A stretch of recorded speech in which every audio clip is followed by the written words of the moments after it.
कारण आज विखे पाटील आले आणि त्यांनी सांगितलं की तुम्ही आता तुमच्या मागण्या पूर्ण केल्या, पण हे असं बरेच दिवसांनी चालू आहे. मनोज दादाला येतं या गोष्टीवर विश्वास राहिला नाही. मनोज दादाचं म्हणणं आहे की आता समाजासाठी एकदम मरण का होत नाही, पण आपल्या मागण्या मान्य करून घ्यायच्या. हे उपोषण सरकारनंच दादांना आणि मराठा समाजाला फसवलेलं असे माझं ठाम या सरकारवरती आरोप आहे. आणि हे जे काही दुष्परिणाम होतील याला सर्वस्वी प्रशासनीय शासन जबाबदार राहील. याला मराठा समाज आणि बाकीची जनता राहणार नाही, अशी या ठिकाणी मी तुम्हाला ग्वाही देतो. प्रशासनाच्या वतीने वेगवेगळे आश्वासन दिल्यानंतर देखील आज मनोज जरांगे पाटील यांचं अंतरवाली सराटी या ठिकाणी उन्हामध्ये आमरण उपोषण सुरू आहे. आणि याच अनुषंगानं मनोज जरांगे पाटलाच्या उपोषणावर बोलण्यासाठी काही मराठा आंदोलक आपल्या सोबत आहे. आपण त्यांच्याकडनं जाणून घेणार आहोत या ठिकाणी हे जे आंदोलक आहेत हे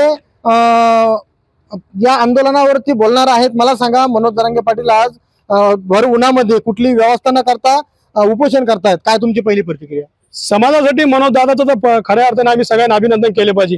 कारण की त्या माणसानं जीवाचा पर्वा न करता कोणी 5 मिनिटं जर आता रोडवर थांबायचं ठरलं तर या उन्हामुळे थांबत नाही. पण तरी सुद्धा मनोज दादा सकाळचे 10 वाजल्यापासून या कळकळत्या उन्हामध्ये मांडी घालून जमिनीवर बसलेला आहे. कुठल्याही काही छत्री नाही, काही नाही, तर ऊन लागतंय माणसाला. कारण की पहिली त्यांची तब्येत खराब आहे, त्यांच्या किडनीवर सुद्धा आहे. हे सगळं असताना सुद्धा शासन कधी झुकतंय, शासन या मागण्या कधी मान्य करतंय, याचा आम्हाला कुठेतरी खेद वाटतोय. कारण की आज विखे पाटील आले आणि त्यांनी सांगितलं की तुम्ही आता तुमच्या मागण्या पूर्ण केल्या, पण हे असं बरेच दिवसांनी चालू आहे. मनोज दादाला येतं या गोष्टीवर विश्वास राहिला नाही. मनोज दादाचं म्हणणं आहे की आता समाजासाठी एकदम मरण का होत नाही, पण आपल्या मागण्या मान्य करून घ्यायच्या. पण मी सरकारला आमच्या माध्यमातून समाजाच्या वतीने सांगू इच्छितो, जर मनोज दादाला त्यांच्या जीवाला जर बरं वाईट झालं तर याचे परिणाम सरकारला भोगावेच लागेल. 2 दिवसात सरकारने याचा निर्णय घ्यावा. मनोज दादाची तब्येत जर वाढत चालली आणि मनोज दादाला काही झालं तर आम्ही अक्षरशः राष्ट्रीय महामार्ग बंद केल्याशिवाय राहणार नाही. आणि रस्त्यावरची लढाई जर करायचं काम पडलं तर मनोज दादासाठी आम्ही केल्याशिवाय राहणार नाही. बरं, आज शिष्टमंडळ आले होते भेटायला. त्यांनी सांगितलं की काही मराठा आंदोलक जे मयत झाले त्यांच्या नातेवाईकांना देखील अर्थसहाय्य लवकर करणार असल्याचं सांगितलेलं आहे. आणखी काही मागण्या ज्या आहेत त्या मागण्या संदर्भात सकारात्मकता दाखवलेली आहे. विशेष म्हणजे मुख्यमंत्र्यांनी देखील सांगितलं की योग्य ते मराठा समाजाला जो होईल फायदा यासाठी प्रशासन देखील याच्यामध्ये हे असल्याचं सांगितलंय की पाठीमागे असल्याचं सांगितलेलं आहे. यावरती काय सांगतो साहेब? आम्ही आमच्या भागातून बरेच जणांच्या नोंदी सापडल्या. आम्ही ज्यावेळेस मराठा सर्टिफिकेट ज्यावेळेस आम्हाला कुंभीचं मिळण्यासाठी आम्ही तहसीलदाराकडे गेलो आणि त्याची चौकशी केली. त्यांनी सांगितलं आम्हाला वरून कुठलंही पत्र नाही.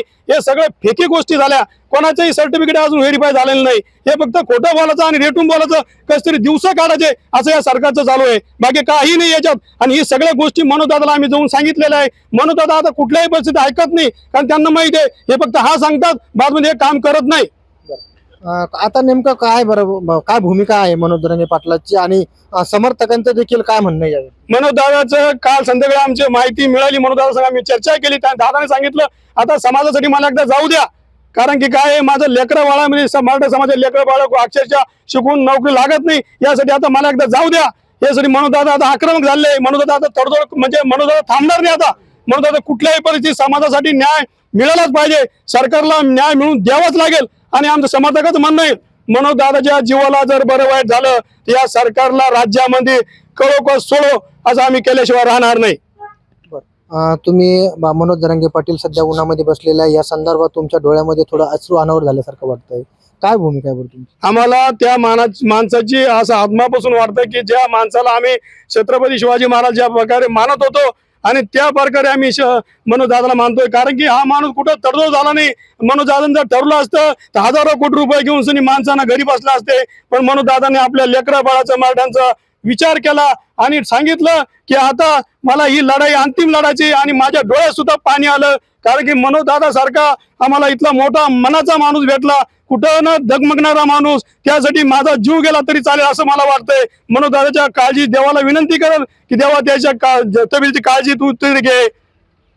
नक्कीच या ठिकाणी जे समर्थक आहे यांच्या मनामध्ये मोठ्या धाकधूक या ठिकाणी दिसत आहे. दादा तरुण आहे, तू या ठिकाणी नोकऱ्या नाही आहे आणि या संदर्भातच मनोज जरांगे पाटील आरक्षण मिळावं याकरता उपोषण करताय, उन्हामध्ये उपोषण करताय. किती उन्हाचा पारा आहे? 40 ते 45 डिग्री सेल्सिअस मध्ये. काय वाटतं? दादांना हा शेवटचा टोकाचा पॉइंट उचललेला आहे. दादांना शेवटी समाजासाठीच त्यांनी सोडलेलं आहे, पण सरकारने याची काहीतरी दखल घ्यायला पाहिजे. कारण की आता सरकारनं 3-4 वेळेस सरकारने धोका दिलाय दादाला. कारण की आम्ही पण मुंबईला गेलोय, आंतरवालीला गेलोय, पण तरी पण दादाला न्याय भेटला नाही. पण सरकारनं आता तरी त्यांना मागण्या पूर्ण करून द्यायला पाहिजे. नक्कीच या ठिकाणी शेवटचा जे आंदोलनात जो पवित्रा आहे तो जरांगे पाटलाने घेतला असल्याचं देखील तरुण सांगतायत. मला तुम्ही एक सांगा, तुम्ही गेले आंदोलन सुरू झाल्यापासून मनोज जरांगे पाटील यांच्यासोबत काम करताना दिसताय, आरक्षणाची लढाई लढताना दिसताय. तुम्ही मुस्लिम मावळा आहे, या ठिकाणी ओबीसी आणि मराठा पाठीमागे असे काही हेवे दावे झालेले आहेत. तर पहिली तुम्हाला प्रश्न विचारतो की आज जे उपोषण सुरू आहे एवढ्या उन्हामध्ये, प्रशासन या उपोषणाची दखल घेईल का? सर्वप्रथम तमाम महाराष्ट्रातील माझ्या मराठा बांधवांना जय शिवराय. मी कलीम बापू काजी, मराठा सेवक. अंतरवाली सराटी या ठिकाणी ज्यावेळेस सुरुवातीला लाठीचार्ज झाला त्याच्या 3ऱ्या दिवसापासून मी या आंदोलनाच्या लढ्यामध्ये सर्व महाराष्ट्रातून एकमेव असा मुस्लिम मराठा सेवक म्हणून मी त्यांच्यासोबत काम करतोय. आता सांगायचं असं आहे की या ऐतिहासिक आंदोलनामध्ये सर्वप्रथम ज्यावेळेस सर्वात मोठी सभा ज्यावेळेस झाली मराठा समाजाची अंतरवालीला, आणि त्यावेळेसच दादाला अंदाज येऊन गेला की आता समाज माझ्या या मागणीसाठी माझ्या पाठीशी खंबीरपणे आहे. म्हणून दादांनी त्यावेळेस मुंबईला चालण्याची हाक दिली, आणि त्या हाक दिल्याच्या नंतर त्यावेळेस पूर्ण समाज हा खडबडून जागी झाला. आणि त्यांच्यासोबत आम्ही सर्वजण वाशीपर्यंत मुंबईला गेल्याच्या नंतर त्या ठिकाणी तत्कालीन जे मुख्यमंत्री होते माननीय एकनाथरावजी शिंदे साहेब यांनी त्यावेळेस जो एक JR दिला सगळेश्वरेचा, आणि त्याच्यामुळे त्यावेळेस आश्वासन दिलं, आणि मराठा समाजाला सुद्धा त्यांनी आश्वस्त केलं की आम्ही तुमच्या आरक्षणासाठी योग्य असे पाऊल उचलणार आहे. म्हणून दादांनी पूर्ण मराठा समाजाला परत आपापल्या गावी आणलं. त्याच्यानंतर जरांगे दादांनी पुन्हा त्यांना वेळ दिला. शासनाने ते वेळ घेतल्याच्या नंतर सुद्धा जसं ज्या पद्धतीचा न्याय मराठा समाजाला द्यायला पाहिजे होतं त्या पद्धतीनं त्यांनी न्याय दिला नाही.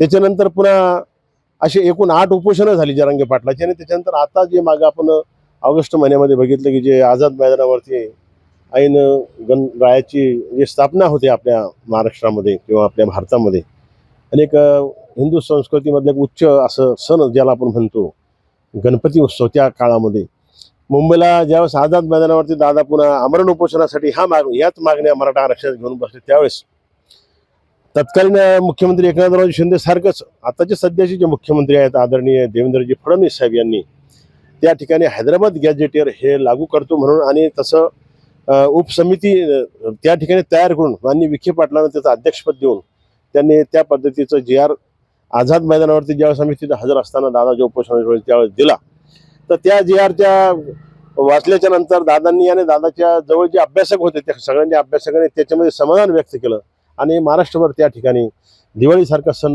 दिवाळी साजरी केली गेली. आणि प्रत्येक खेड्यापाड्यामध्ये प्रत्येक मराठा समाजाच्या घराघरामध्ये त्यावेळेस गुलाल उधळला गेला, आणि एक आनंद उत्सव त्यावेळेस साजरा केला गेला. पण झाला असं की ज्या पद्धतीनं वाशीला JR देऊन सगळेश्वरेचा एक अध्यादेश देऊन मराठ्यांची फसवणूक केली गेली, तशाच पद्धतीची फसवणूक पुन्हा ही आझाद मैदानावरून परत येणाऱ्या मराठा समाजाच्या नेतृत्वावर, म्हणजेच मराठा समाजाचं जे काळी जे दैवत आहे आदरणीय जरांगे दादा यांच्यासोबत झालं. आणि त्याच्याचमुळे आता हे सध्याचं जे प्रकरण तुम्हाला आणि आम्हाला जे दिसतंय की मनोज पाटील जरांगे यांनी हे जे कठोर पाऊल उचललेलं आहे की भर रखरखत्या उन्हामध्ये मराठा समाजाच्या गरजवंत मराठा समाजाच्या मुलाबाळांना त्यांना न्याय मिळण्यासाठी, त्यांना हक्काचं त्यांचं जे आरक्षण आहे ते मिळण्यासाठी कोणाचं आरक्षण काढून आम्हाला द्या असं ते म्हणत नाही. कारण की मराठा समाज हा कायदेशीरपणे, मग ते हैदराबाद गॅजेट असेल, औंधचा गॅजेट असेल, सातारा गॅजेट असेल, मुंबईचं गॅजेट असेल, या प्रत्येक गॅजेटनुसार मराठा समाज हा ओरिजिनल OBC आहे. त्यातला एक प्रमुख मुद्दा असं सांगतो की डॉक्टर बाबासाहेब आंबेडकरांनी या देशामध्ये ज्यावेळेस हे आरक्षण दिलं त्यावेळेस आरक्षण देताना डॉक्टर बाबासाहेब आंबेडकरांनी मराठा समाजाची जी संख्या आहे ती OBC मधून कमी केलेली नाही, ती OBC मध्ये तशीच ठेवलेली आहे. म्हणून OBC समाजाची जी काही संख्या आहे त्या संख्येत आज सुद्धा मराठा समाज हा OBCच आहे. परंतु त्यावेळेस ज्या लोकांनी नाही घेतलं आज त्याची गरज भासते. म्हणून दादांचं जे उपोषण आज सुरू आहे ते हे उपोषण सरकारनंच दादांना आणि मराठा समाजाला फसवलेलं अशी माझं ठाम या सरकारवरती आरोप आहे.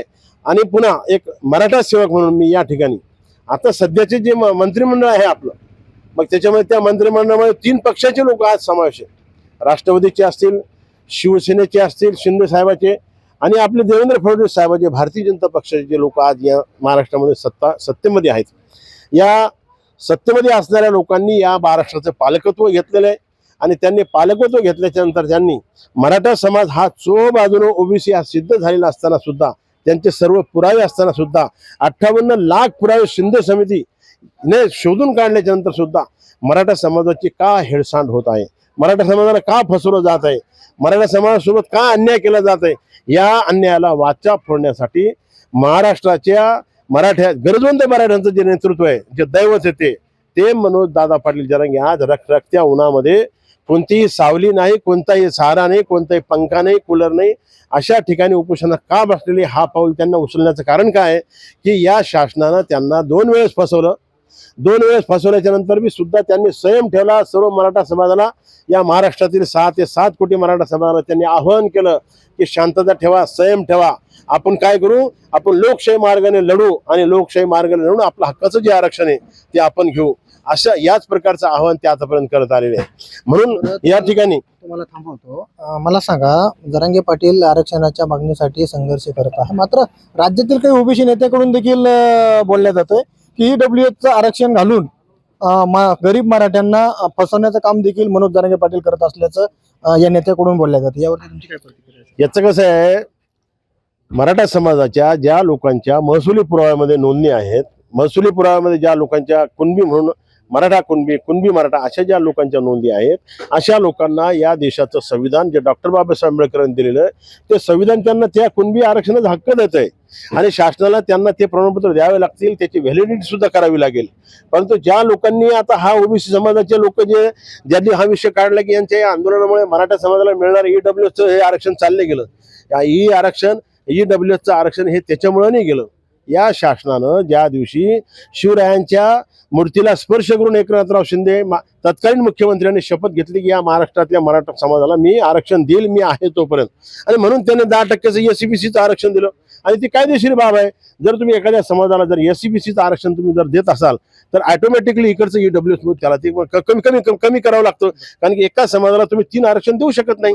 आजचं जे उपोषण आहे यात प्रशासनानं काय वाटतं कशी दखल घेईल? आजचं जे उपोषण आहे खूप असं कठीण उपोषण आहे. जरांगे पाटील अगदी 45 ते 40 डिग्री सेल्सिअस मध्ये या ठिकाणी बसलेले. प्रशासन कसं दखल घेईल काय वाटतं? उपोषणाचा जरांगे दादाच्या आजचा पहिला दिवस आहे. उपोषणाचे जसे दिवस वाढत जातील आणि उपोषणाची दखल प्रशासन आणि शासनाच्या सरकारच्या स्तरावरती दरबारामध्ये जर घेतली गेली नाही तर या महाराष्ट्रामध्ये एक स्फोटक परिस्थिती निर्माण होण्याची दाट शक्यता आहे. कायदा सुव्यवस्था बिघडण्याची दाट शक्यता आहे. म्हणून माझी आता सध्या उपसमितीचे अध्यक्ष विखे पाटील असतील, मुख्यमंत्री महोदय देवेंद्र फडणवीस साहेब असतील आणि दोन्ही पक्ष राष्ट्रवादी आणि शिवसेनेचे जे नेते आहेत त्यांना सुद्धा माझी अशी विनंती आहे की तातडीनं त्यांनी याच्यावरती काहीतरी तोडगा आणि मार्ग काढावा, जेणेकरून आदरणीय मनोजदादा जरांगे पाटलाचं उपोषण मागे घेतले जाईल. जर हेच प्रशासनानं आणि शासनानं जर याच्यावर तोडगा काढला नाही तर याचे गंभीर परिणाम या महाराष्ट्रामध्ये काही दिवसामध्ये 2 ते 4 दिवसामध्ये तुम्हाला पाहायला मिळतील. आणि हे जे काही दुष्परिणाम होतील याला सर्वस्वी प्रशासनीय शासन जबाबदार राहील. याला मराठा समाज आणि बाकीची जनता राहणार नाही, अशी या ठिकाणी मी तुम्हाला ग्वाही देतो. प्रशासनानं तात्काळ दखल घ्यावी आणि जरांगे पाटलांचे उपोषण आहे या उपोषणावरती योग्य ते निर्णय घ्यावा असे या मुस्लिम मराठा सेवकांचं म्हणणं आहे.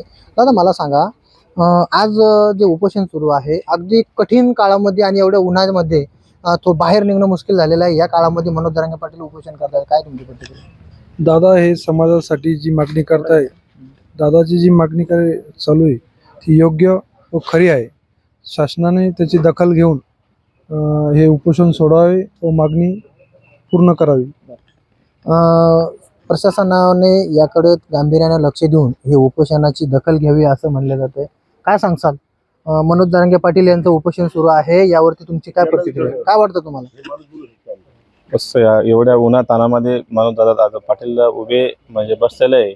आपण साधं एक पाऊल चालूही शकत नाही, ते सकाळपासून उपोषण बसलेलं आहे. माझी सरकारला एकच विनंती आहे की बोल थापायला न बळी पडता दादाने जेवढे मागणी केलेली आहे तेवढ्या लवकरात लवकर पूर्ण करून कच्चा ड्राफ्ट न करता त्याचा GR काढून दादाचं उपोषण सोडवलं यावं लवकर. बरं, सकाळी विखे पाटलांनी देखील भेट दिलेली आहे. त्यांनी सांगितलं तुम्ही सावलीत बसून उपोषण करावं.